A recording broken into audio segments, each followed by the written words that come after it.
Welcome. Welcome to New Beginnings for Love, Light, and Laughter.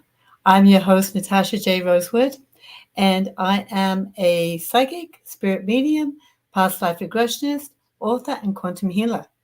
So thank you for joining us. It's going to be a really, really interesting show, and I hope the information just really supports you on your life journey. That's all I set out intention to do. And it's a hit and miss, but most of the time it does hit the nail on the head. So on today's show, we are going to be talking about your past lives. Who were you in the past life? Do you know? Do you have an inkling? More importantly, are those past lives bugging you in some way? Are they pulling you back or dragging you down or giving you phobias or physical ailments? So we're going to explore that, and then perhaps we'll find out. So if you have a past life story that you'd love to share or ask about, we did publicize the link on social media. So if you want to come on, that would be great. Or if you want to come in the chat line, that would be awesome too. And just for those of you who are coming in all the time, just so you know, I'm just going to give a little preamble to the topic, and then we'll get right to your questions. So please stay tuned. So let's hope this information can change your life, past, present, and future. So before we get into the show topic, I do want to talk about the Spirit in Action. This is a part of the show where we talk about doing good as well as, healing ourselves. And as you know, many of you, I've been involved, my husband and I have been involved in Por los Niños in Zihuatanejo, Mexico. And as an adjunct to that organization, there's something called DIF, and they help the more senior people in the area, in the village. And I just found out something this time when we were in Mexico, that actually there are no pensions at the moment in Mexico for seniors. So if they're unable to work and they don't have any money, if they're fortunate enough, they can move in with their families, and if not, they're out on the street. So what DIF are often looking for, which is something I think we can support and provide, are medical equipment like frames, walkers, crutches, wheelchairs, equipment like that. And you can, if you're going down to Mexico, you can take them with them. And some airlines, if you apply a week ahead, I know WestJet do this, they will let you take it for free. So if you're going down there on a holiday, think about that.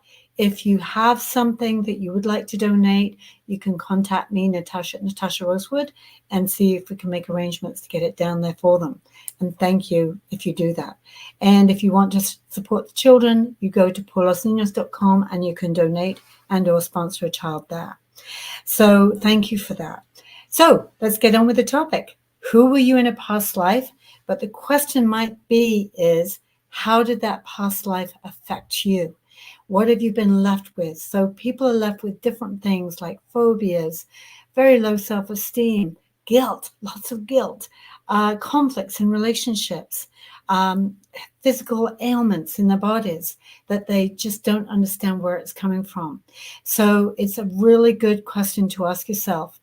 Unresolved issues could be holding you back, and it's like a thorn in the heel. Something is bugging you, but you don't know where it's coming from, or you have this fear of something, or even phobia or something, and you go, "I've never had a bad experience with bats. Why am I terrified, absolutely terrified of bats?" So a lot of us are dragging this energy around from past lives, and it can feel like a low-grade flu. Or you go to do something and something always gets in the way, and you're going, what is that? It's like this invisible force that just is out. You feel like it's out to sabotage you. And I know this because I've done a lot of past life regressions. So I want to tell you a story because this story exemplifies how it shows up and what you can do about it. So years and years ago, I was on Vancouver Island, I won't say where, and this lady came to me for a reading. And as she sat down at the table, I just felt this really sharp pain in her left hip. And I could see a virtual arrow sticking out. So I said to her, do you have a pain in your left hip? And she said, oh God, yes.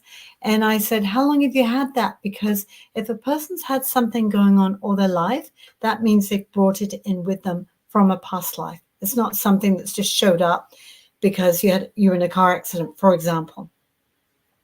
So I suggested to her that we do a past life regression because I felt that this arrow had come from a past life and that this arrow was in her hip and it represented guilt, a lot of guilt. And so she agreed. And 2 or 3 days later, she showed up and we went through the process. And what she told me was, and I saw because I'm in there with the client as well, I see everything that they see, which is amazing. But what she told me is that she had definitely been an indigenous male warrior in her past life. And there was an incident where she was very angry with her father, who was a chief, because he hadn't picked him, as he was then, to be the next chief. And so he was so angry, he decided that he was going to get another band or another tribe to do an ambush on his own people. And so she told me about the scene, and I saw it in this clearing where this other band of First Nations came in and they were fighting. And right in the middle of the battle, he/she instantly regretted what he'd done and saw how the women and the children were being killed and his own people. It was very, very devastating for him. And right in the middle of this battle, this arrow came into his hip and stuck there. So we stopped. That was the event that was causing the trauma.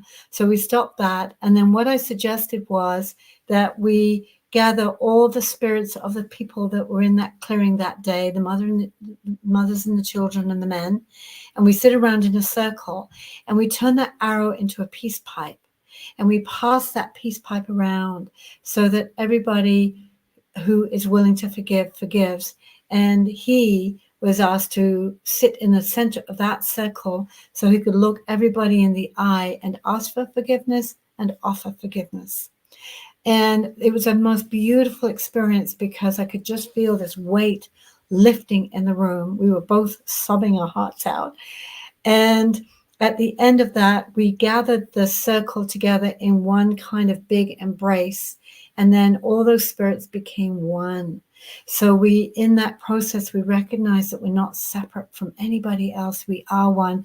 And when we hurt ourselves, we hurt others. So this was a beautiful healing that took place. And this woman came back to the room and she went, wow, that was fantastic, Natasha. 2 days later, this client's friend called me and said, thank you so much for, I don't know what you did to my friend, but it worked. She's climbing mountains with her husband. She wasn't able to do that before. She's a completely different person. Thank you, thank you, thank you. So this was an instant healing from a past life regression. And sometimes we don't even know where this pain is coming from, but it's showing up in our lives in a very strong way. So there are 3 ways that people kind of come to me. So either the client senses that there's something in a past life that they don't know what it is, but Natasha, can you help me? Or when somebody comes to me for a reading, sometimes I'll say, you know what? I'm kind of getting this ailment, but it's not from this life. There's something else going on. So let's do a past life regression. And sometimes people are curious and they don't know why. So it's really, really interesting. So I've got a question. I'm just going to show this question. Charlotte, thank you. Hello, great subject matter tonight. Thank you. And so what would your question be, Charlotte? Did you want to let us know what that is?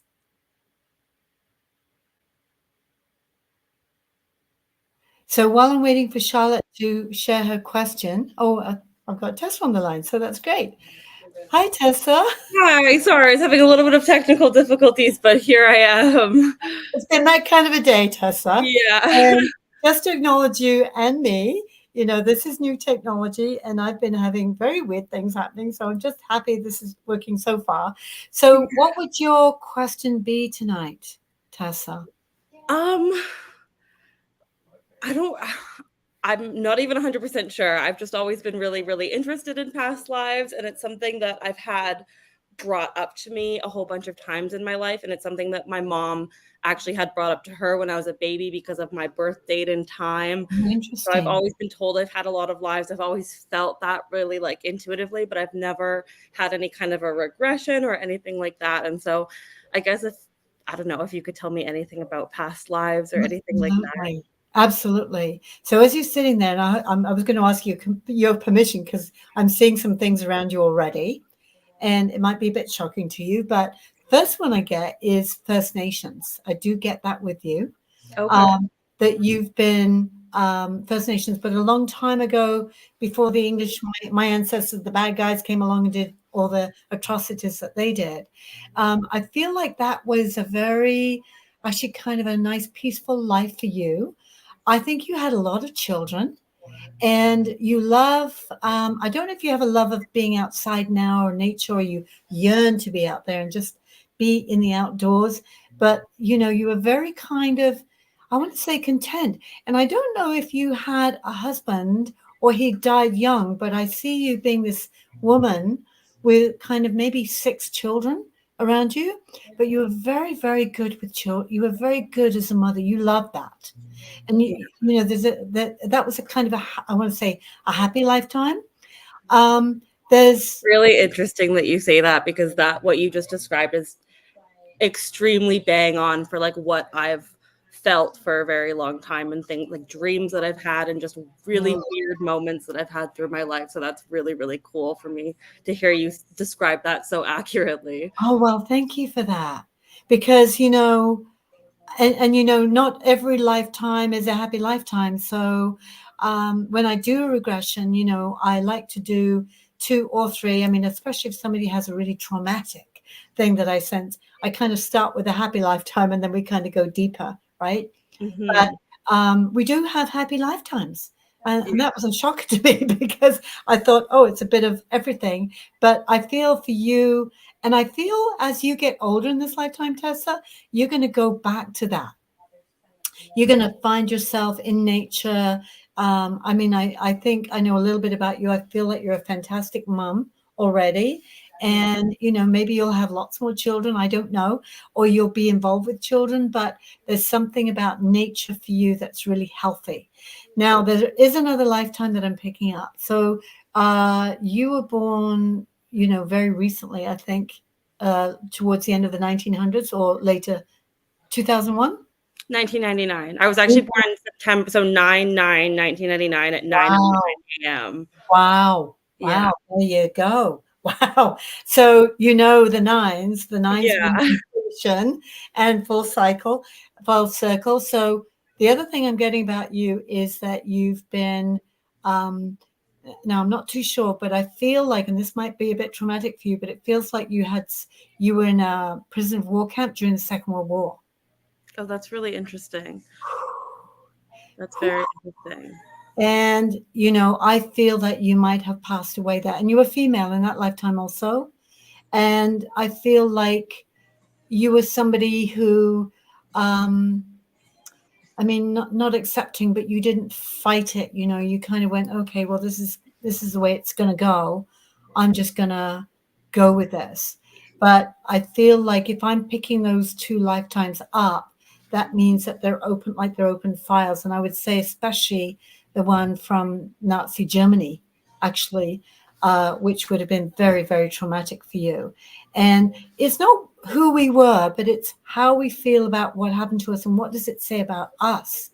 So, I have clients who feel like, oh, they were the youngest in a string of 9 children. And I always felt they weren't important because they were lost in the shuffle, and they carry that over.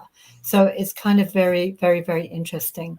Um, so, Again, a very, very interesting thing for me to hear you say, because that is an era of time that I've always been extremely, extremely interested in. I was not somebody who was good in school and like social studies and stuff, but that subject always got me. I like learned so much.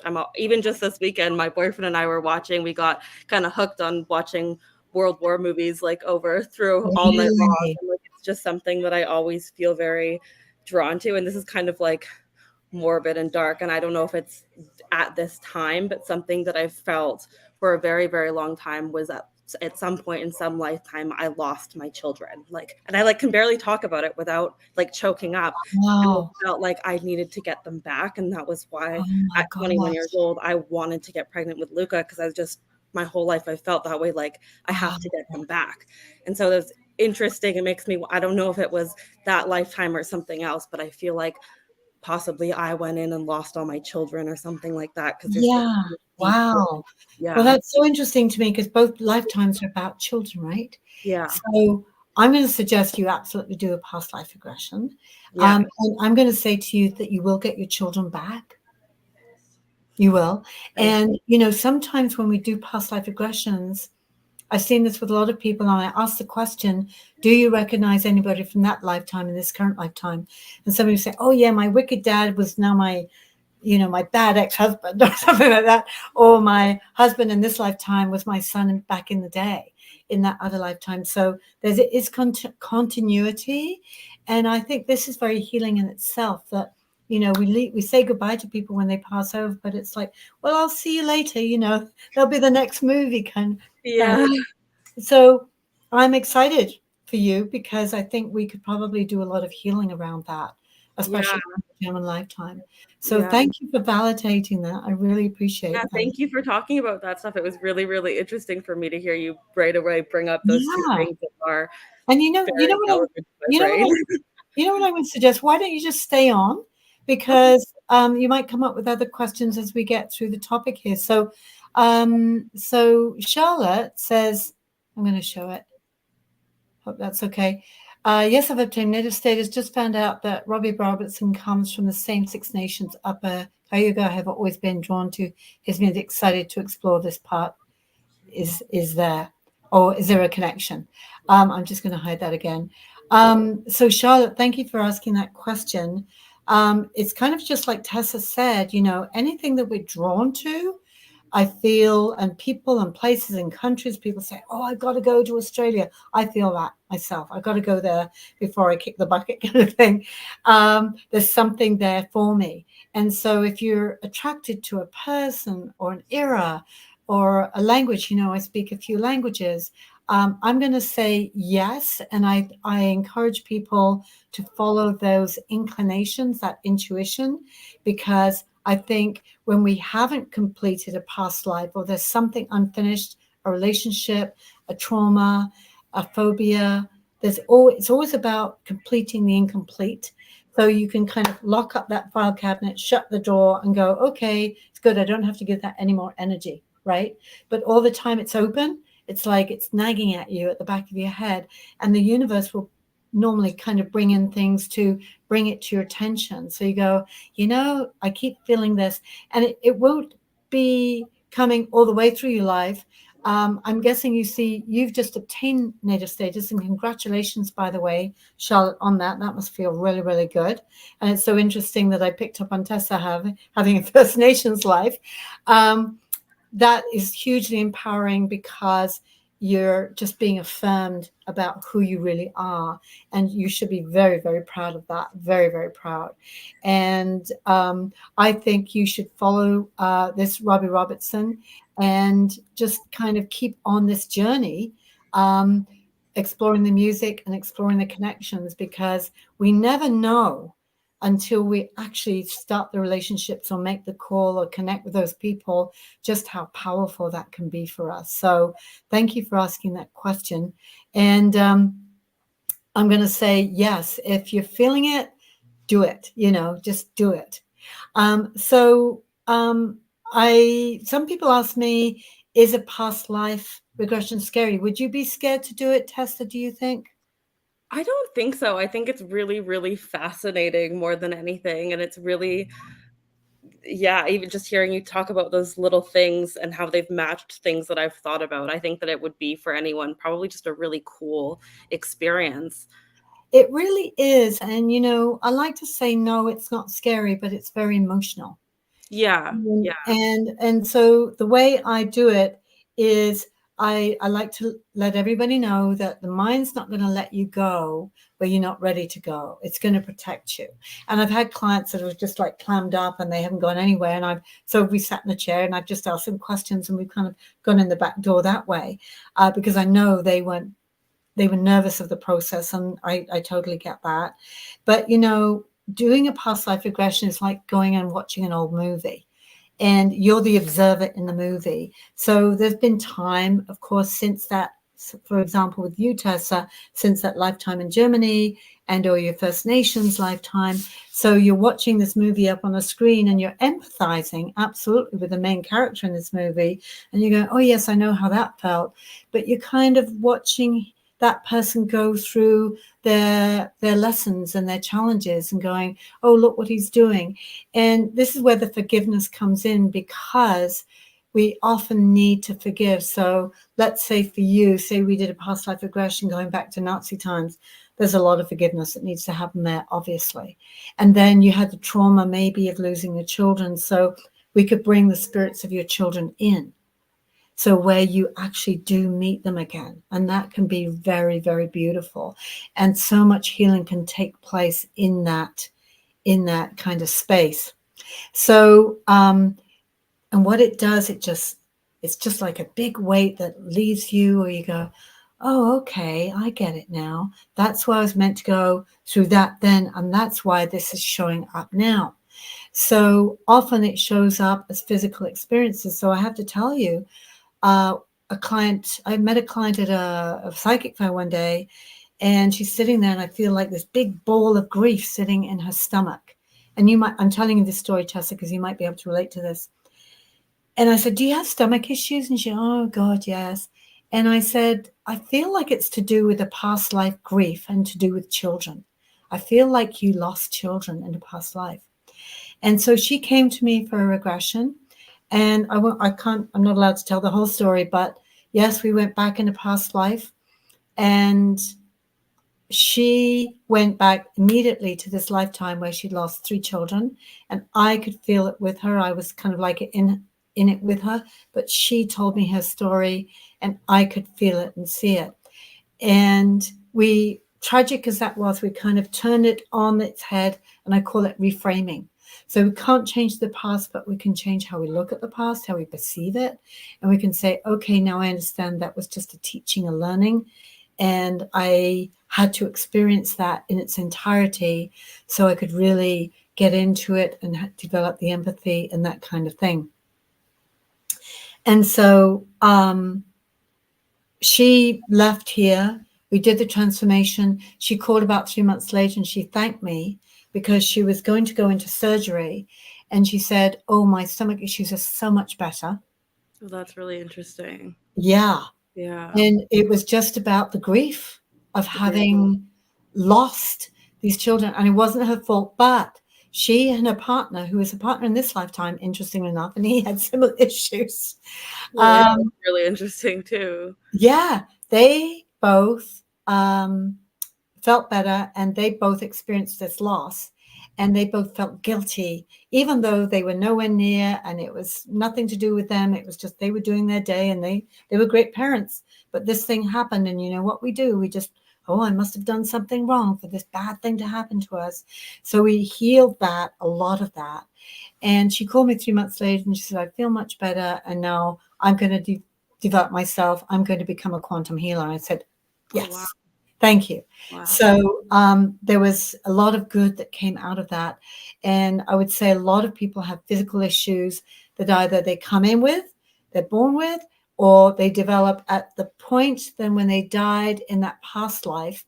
So, for example, a person came to me and she was 45 and she said, oh, suddenly I've got this really piercing pain in just under my shoulder blade in my back. And I said, well, I get this is a past life, and I feel like you were a male and you were in this battle with a brother or a twin or a very close friend, and he literally stabbed you in the back. Wow. So at 45, when she died, that showed up again because that's when she felt that betrayal. So again, I said, let's do a past life. Let's go back in there and just go, why did that happen? Did he stumble on a rock and end up, by mistake, stabbing you in the back? Or was there something much bigger at stake that you didn't know about, that you can say, oh, now I get it, why he did that. He was just trying to survive. It's him or me. And so it's all about the forgiveness and the letting go and understanding what the lesson was in that lifetime. So it's very, very powerful. And, some people say, I don't believe in past lives, and that's okay. We might be living in parallel dimensions. It might be whatever has ever happened, though, according to quantum physics, still exists. There's no thought or action or deed that evaporates into the back, completely. It's once it's written, it's done. So we can have access to it all the time. And that information we carry in our cellular memory in our bodies. So it's a physical thing. And the body represents the subconscious and the soul as well. So until we heal that, it stays in the body. And if you think you're carrying this big weight and you're going, oh my God, and you're not even conscious of it, it's going to it's going to weigh you down. It's going to make you tired. It's going to make you feel like you've got flu, or you're throwing up all the time, or you've got backache all the time, whatever it is. We can rid ourselves of a lot of physical issues. So some people ask me, what's the actual process? So, for you, Tessa, because you're not in my hood, you could do it in person if you came here, but people can do it on Zoom, or they can just sit on the phone. It's much easier if they're in person or on Zoom. The person either sits or lays down, whichever they're more comfortable with. And then we do this guided meditation. And it's just lovely. I bring in the divine white light from divine intelligence, just bring it down, and I run it through the aura. So we have stuff in our aura sometimes, thoughts or negative attachments. We just wash that through the aura. We go through the body. We wash through the body. I give affirmations for the body to heal from that light. So it just kind of travels through. It's like a cleansing energy, goes right down through all the chakras, goes all the way down into Mother Earth, and just kind of washes through. It's like having an internal shower. So you take the energy down, and then Mother Earth takes it from you, and she says, I'm going to transmute that negative into positive. And so she creates this beautiful sparkly rainbow of energy, and it comes up in a beam, and it comes back up, and it travels back up through the body and reconnects with the divine intelligence. So we know that you're grounded, protected, and you've got this beautiful white light, and you're in this beautiful frequency of relaxation. And then as your body is protected, so it's good, nothing can come in and hurt your body while your consciousness is going on a journey. We take you on a magical journey into your nature place, wherever that is, whether that's a garden or a beach or a mountaintop, wherever you want to go.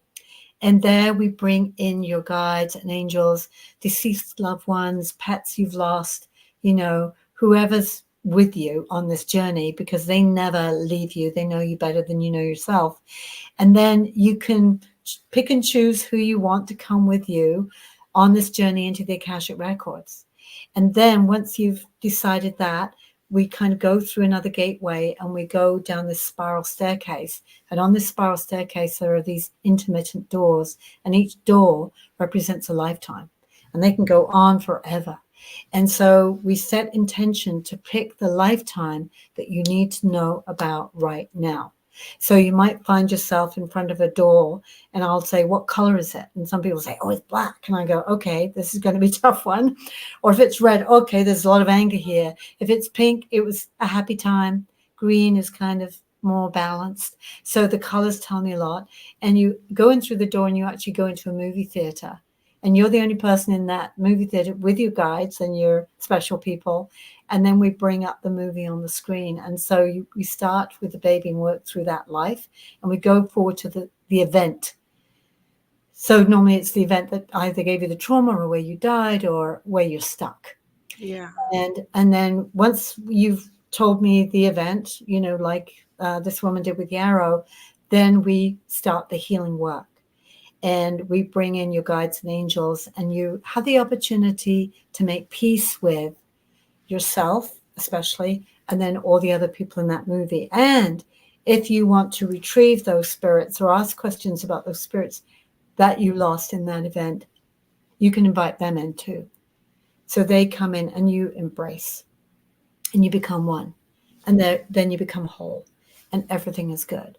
And then you come out of that movie theater. And if you need to go deeper or you need to go higher to a happy life or, another trauma, I check in and say, okay, was that it? Do you need more information? So sometimes people will do 2 and 3 lifetimes. And then once they're done, we bring them back to the nature place and you sit with your guides and they give you messages for your life at this time that you need to pay attention to. And that can be very interesting as Yeah, well. that sounds really, really interesting. Yeah. And then when you're done with that, we thank your guides for being on the journey with you. We thank everybody for showing up. And then I bring you back slowly into your body. And then once you're really grounded back into your body, you kind of sit up and you might be feeling a little woozy. So we just do a debriefing and we go through what you experienced. Because sometimes I'll see things that you didn't. Like I'll say to the person, are you alone or are you with somebody else? And they go, no, I'm alone. I go, no, just take another look because I don't want to suggest things to you. You're telling me what's going on. Mm-hmm. So it's a very gentle process. So I've been helping clients do this work for about 25 years. And I just want to say from Charlotte, she say, I'm just going to show this one.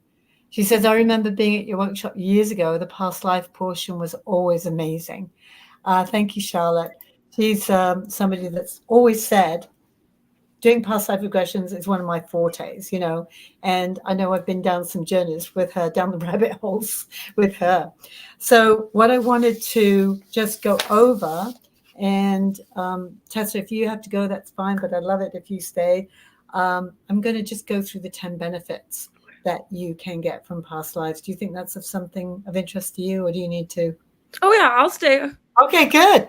So number one, it heals health problems. I would say that's number one that I found with people.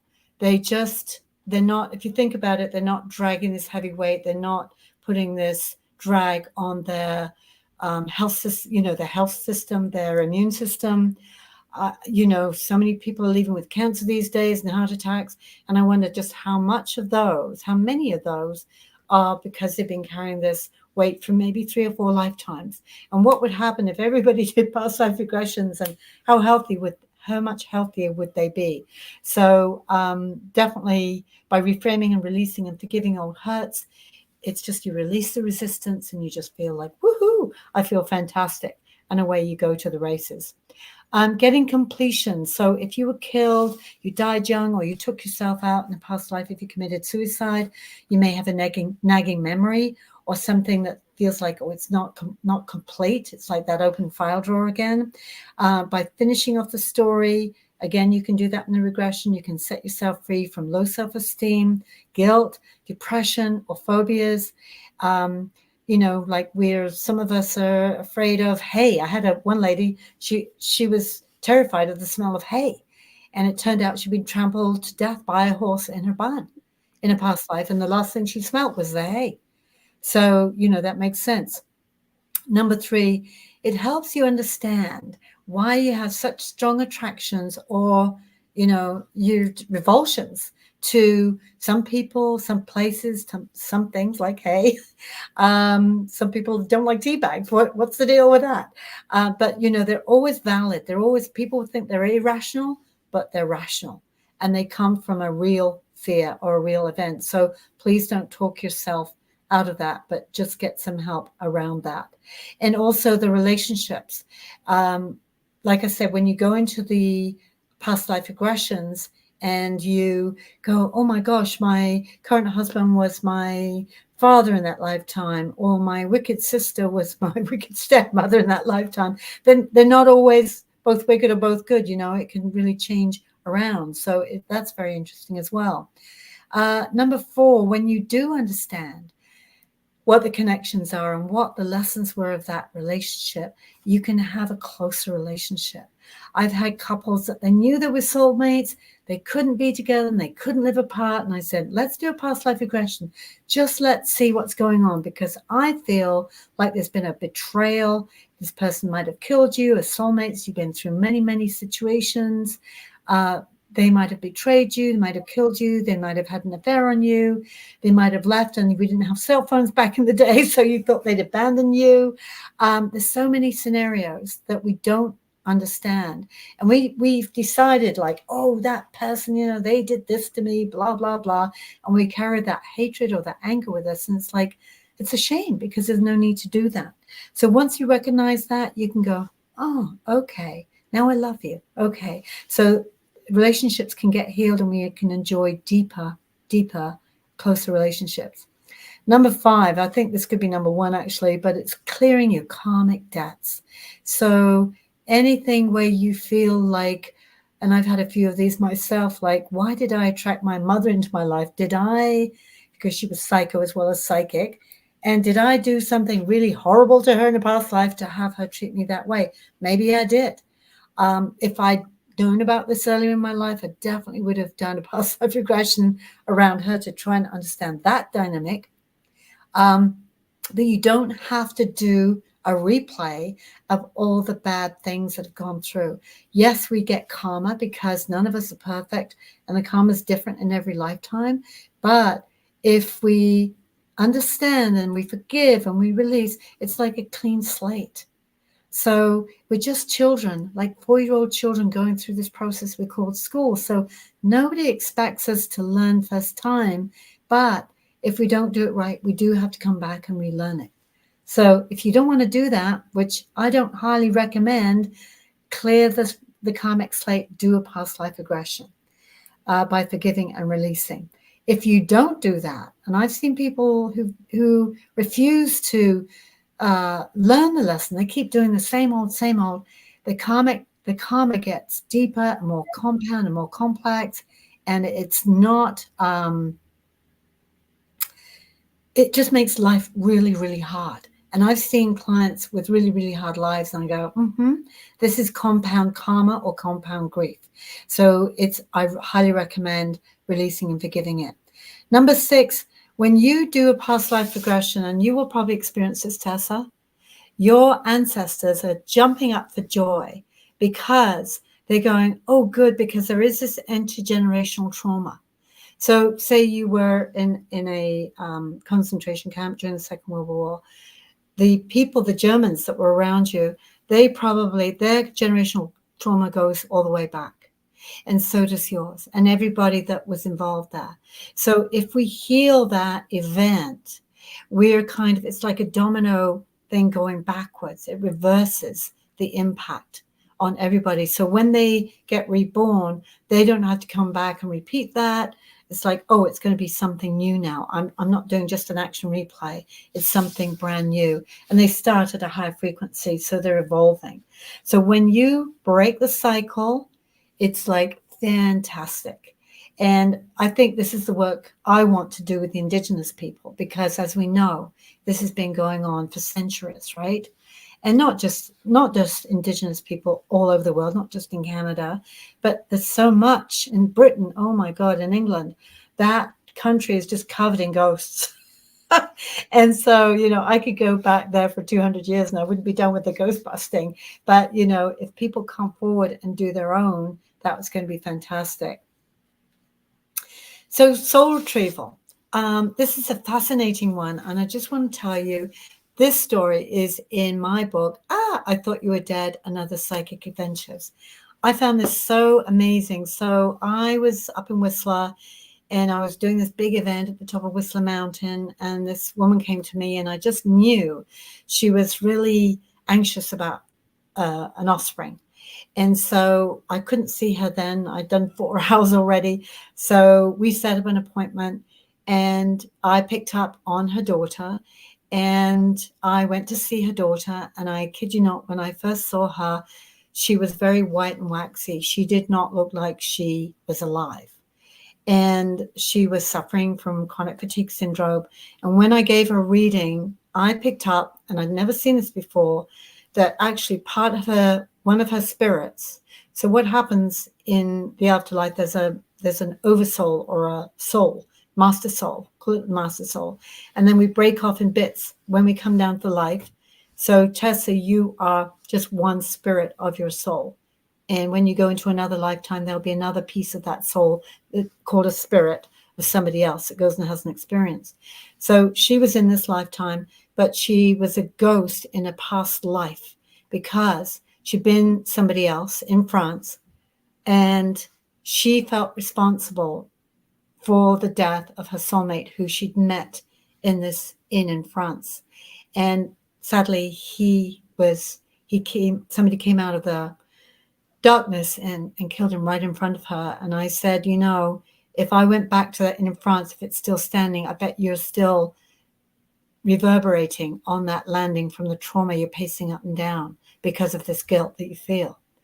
And this was a long time ago. This is more than 25 years, I think, ago. And I didn't feel comfortable working with the trauma at that time. And I referred her to somebody else. And the next time I saw her, it was like 6 months later, and she looked so different. She had pink in her cheeks and she was chattering away, and she'd moved out of her parents' home and she had a job and a boyfriend. And I go, wow. And it was just so dramatic, the change. And I thought, yeah, that's what can happen to somebody when they release their ghosts literally from the past.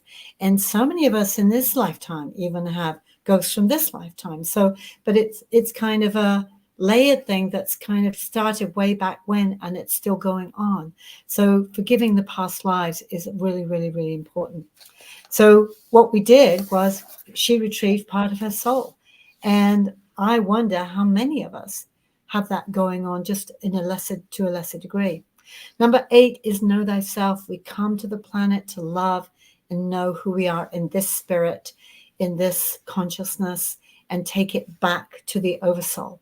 So the soul is kind of like the mothership, if you like, and we've come down as little satellites to kind of take information back and add to it.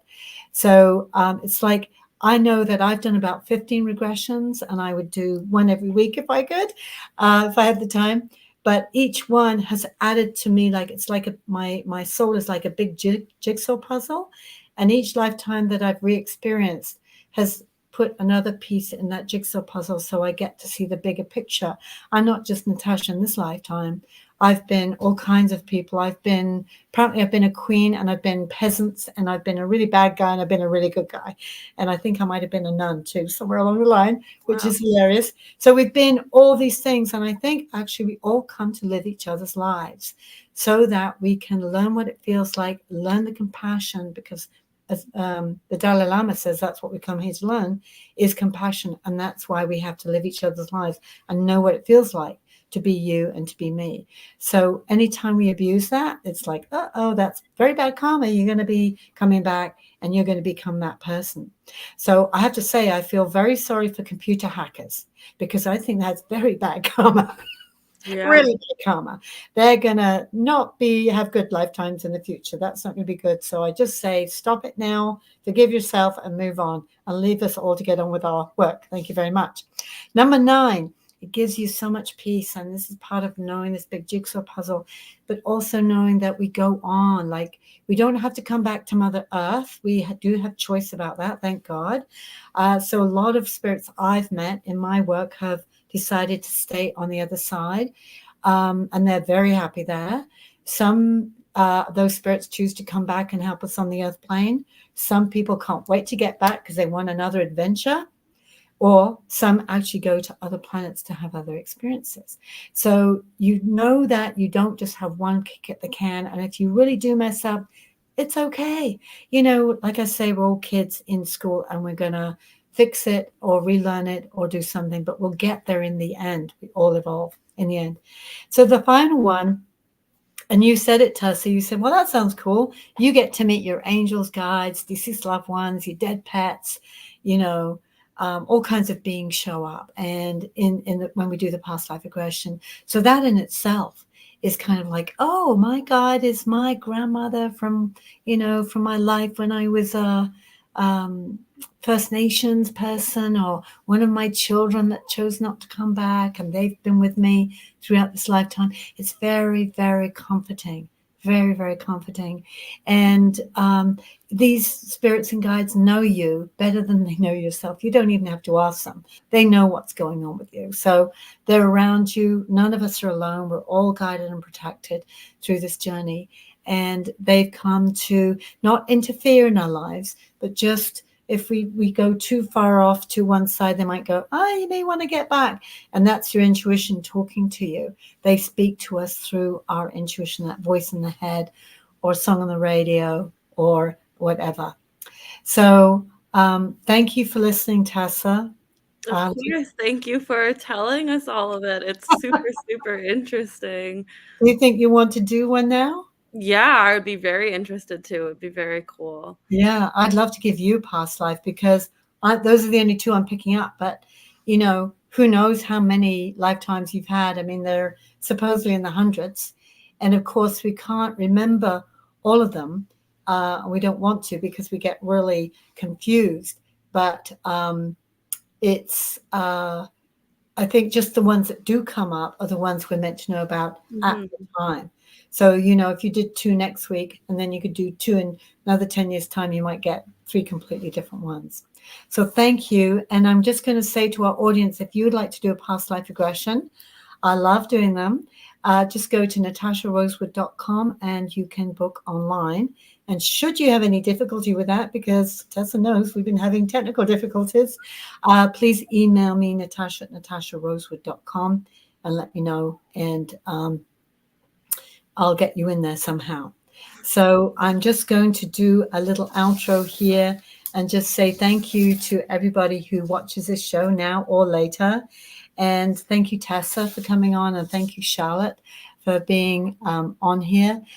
Charlotte says she'd love an update after Tessa has a regression before and after. Okay. Yeah, so, we could do an update episode maybe. Okay. Well, that's up to you to share. Everything is totally confidential unless I say to my clients, can I please share that story? So thank you for coming on today. Hopefully this information helps you. And if you want more good fitting energy in your life, it's all happening on natasharosewood.com. You can book your private reading, past life regression, or quantum healing. You can subscribe to my weekly inspirational newsletter, where you can access previous TV shows and learn about upcoming podcasts. If you want to come on as a guest, or you've got a question you want to ask in the chat line, love to hear from you. And or you can follow my blog on my website or check me out on all social media. So next Wednesday, March 20th at the same time, 6 o'clock, the topic is the F words, the force and freedom of forgiveness. And I thought that would be a nice segue to past lives because it's a lot about forgiveness. If you have any suggestions for themes or topics you would like to explore, perhaps you're an expert in some field that would be very interesting for our audience, please visit natasharosewood.com or comment in the chat. And if you like this content, please share the link by hitting that share and subscribe button. So a lot of people don't want to come on the show or they're not technologically savvy. You can just send them the link and say, hit this button, and then they can enjoy the show. This show is for you, your love, light, and laughter. And just know that every day there's an opportunity for new beginnings. You can think new thoughts, hopefully of gratitude and forgiveness, and you can feel new feelings. So you can have a great, happy life. Amen. So be it. So it is. Namaste. Bye. Have a great night. Thank you, Tessa.